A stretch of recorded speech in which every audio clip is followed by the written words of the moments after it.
हो बहिना बैठा। अरे लइका कोचिंग गलल हो लिया आवे जात हई।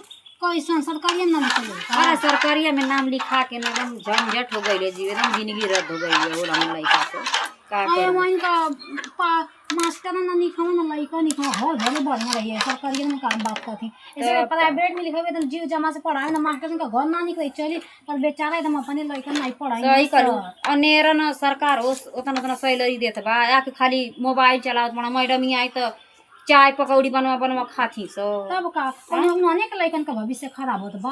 अपन अपन लइका प्राइवेट में ठेल देले बानी से दूसरे का लइका गरीबन का लइका सरकारी में जात बड़ा भविष्य खराब कर। अब सरकारी स्कूल के टीचरन का देखो घर ना तो एक नंबर रही आ स्कूल कौनो औरत का ना रही। हम ऐसे एक इंसिडेंट में लिखौले अपना अब प्राइवेट स्कूल के टीचरन का तो घर ना निक रही लेकिन पढ़ाई बहुत बढ़िया रही। स्कूल ठीक रहेला प्राइवेट स्कूल का लइका निक रहेला लेकिन टीचरन का घर ना निक रहेला जनलू।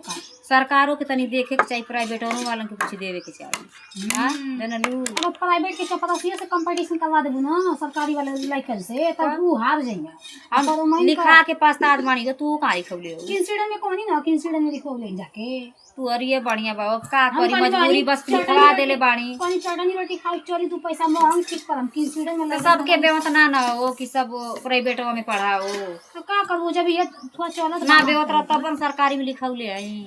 तो मास्टरन का गलती है ना सरकार तो पैसा देते बा। सरकार का ना गलती है बहिनी टीचरन का गलती बा का करी के हो।